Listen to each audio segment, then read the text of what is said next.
Dear students, কেমন আছো তোমরা সকলে? আশা করছি ভালো আছো। তো আজকে আমরা একটা গুরুত্বপূর্ণ বিষয় নিয়ে আলোচনা করতে চলেছি। তোমরা জানো যে দে কোচিনের পক্ষ থেকে বা দে কোচিনের তত্ত্বাবধানে অলরেডি যে নতুন রিভাইজ সিলেবাস এসেছে, অর্থাৎ পুরনো যে সিলেবাস ছিল 2024-25 বা 25-26 যে নতুন সিলেবাস এসছে ক্লাস 11 ও 12-এর জন্য ওয়েস্ট বেঙ্গল বোর্ডের কাউন্সিলের, সেখানে কিন্তু নতুন টপিকগুলো নিয়ে আমরা আলোচনা করেছি, কি কি আছে, কত নম্বর সেখানে আছে, এবং কোনগুলো পড়তে হবে, নতুন কি দিল, কি কি বাদ গেল, সেগুলো নিয়ে অলরেডি আমার ভিডিও হয়েছে। কিন্তু কাউন্সিল আবার কিন্তু কিছু রেকটিফিকেশন করেছে, ঠিক আছে? আবার কিছু রেকটিফাইড সিলেবাস কিন্তু দিয়েছে। কাদের জন্য? সেমিস্টার 3 অ্যান্ড সেমিস্টার 4-এর জন্য। সেমিস্টার 4 নিয়ে এখনও ভিডিও আপলোড হয়নি, খুব শীঘ্রই চলে আসবে। কিন্তু সেমিস্টার 3-র কী কী আবার নতুন এলো, অর্থাৎ আগের ভিডিওটা কিন্তু যেগুলো ছিল সেগুলো সবগুলো কিন্তু থাকছে না, কিছু আবার রেকটিফাই করেছে, সেইগুলো একটু জেনে নেওয়া প্রয়োজন। আজকে চলো আমরা সেটা একটু ভালো করে জেনে নিই, কী কী রেকটিফাই করেছে। দেখো, ইউনিট 1-এ প্রোজ আছে, সেখানে the night train at Deoli, Ruskin বন্ডের লেখা, এখানে 4 মার্কস আছে। এটা ছিল, আগেও ছিল, এটা কোনো চেঞ্জ করেনি। Strong roots APJ Abdul Kalam, wings of fire থেকে নেওয়া হয়েছে, এটা 3 মার্কস থাকবে এখানে। তোমরা জানো এটা কিন্তু এমসিকিউ প্যাটার্ন, থার্ড সেমিস্টারটা পুরোটাই কিন্তু এমসিকিউ, অর্থাৎ 40টা এমসিকিউ থাকবে, মাল্টিপল চয়েস কোশ্চেন থাকবে, সেখানে তোমাদেরকে চুজ করতে হবে। তাহলে এটা আমরা জানলাম। এরপর দেখো, এ রুম অফ ওয়ান্স ওন, এটা ছিল, এটা কিন্তু চেঞ্জ করা হয়েছে।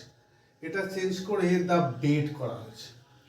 আগে প্রপোজাল নাটক যিনি লিখেছিলেন অ্যান্টন চেকভ, সেটার ওই লেখকেরই একটা বেড গল্প আছে, শর্ট স্টোরি, ঠিক আছে? Short story. তো সরি, এই বেড কিন্তু নিয়ে আসা হয়েছে। এরপরে ইউনিট 2 দেখো, ভার্সে কোনো চেঞ্জ হয়নি, যেগুলো ছিল সেগুলোই আছে। এখানে আওয়ার ক্যাসোরানিটি একটা খুব সুন্দর চাইল্ডহুড মেমোরি, তরু দত্তের লেখা, 5 নম্বর ওখান থেকে থাকবে। ইউলিসেস, এটাও একটা হিরোইক পোয়েম, এটা অ্যালফ্রেড লর্ড টেনিসনের লেখা, যদি একটু বড় পোয়েম, দুটো পোয়েমই বড়, কিন্তু পড়তে ভালো লাগে, বিষয়বস্তুগুলো খুব ভালো। ইউনিট 3 দেখো, ড্রামা, এটাও কিন্তু একটা চেঞ্জ হয়েছে।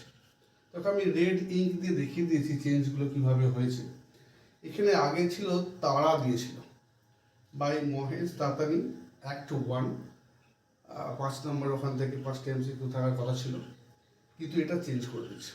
চেঞ্জ করে Riders to the Sea, 1 act play, James সিঞ্জের মৃত্যু নিয়ে ওখানে আছে, তার সমুদ্রের ভয়ঙ্কর পরিণতি কী হতে পারে সমুদ্র যাত্রার, সেই নিয়ে জেমস সিঞ্জের খুব সুন্দর একটা অনার্সে এটা পড়ানো হতো। তো বোথ থার্ড সেমিস্টার এবং 4th সেমিস্টারে কিন্তু এটা দিয়েছে নতুন এটা। তাহলে এটা আছে, তারাটা কিন্তু এখন চেঞ্জ করে দিয়েছে। ইউনিট 4 তোমাদের গ্রামার, এই গ্রামার পার্টটাতে ইউনিট 1 এবং ইউনিট 2 থেকে গ্রামার আসবে, অর্থাৎ প্রোজ এবং ভার্স থেকে আসবে। তো সেখানে চেঞ্জ করে কিছু করেনি, এখানে যা ছিল তাই আছে, অর্থাৎ এখানে সিনথেসিস, তারপরে এরর কারেকশন, ন্যারেশন চেঞ্জ, এই সবগুলোই কিন্তু আছে। অবশ্য এরর কারেকশনে অনেকগুলো পার্ট আছে, সেগুলো আমরা পরে দেখব। আচ্ছা, unit 5 reading comprehension unseen, 10 marks, grammar plus MCQ, grammar 5 marks থাকবে, প্লাস এমসিকিউ 5 মার্কস থাকবে, জেনারেল এমসিকিউ, ঠিক আছে? এইগুলো থাকবে। এই হচ্ছে টোটাল সিলেবাসটা, কিন্তু একটু চেঞ্জ হয়েছে, রিভাইজ সিলেবাস। ওই জন্য দেখো এখানে রেকটিফিকেশন অফ সিলেবাস বা রেকটিফাইড সিলেবাস, সেমিস্টার 3-12-2025। তাহলে তোমরা কিন্তু এই অনুযায়ী পড়াশোনা করবে। এই ভিডিওটা খুব ভালো করে আগে দেখে নেবে এবং সমস্ত বন্ধুদের মধ্যে তোমরা শেয়ার করে দাও, কারণ তারা হয়তো আগেরটা জেনে থাকবে, সেই অনুযায়ী তারা পড়াশোনা শুরু করে দেবে, কিন্তু পরে দেখবে না এগুলো চেঞ্জ হয়েছে।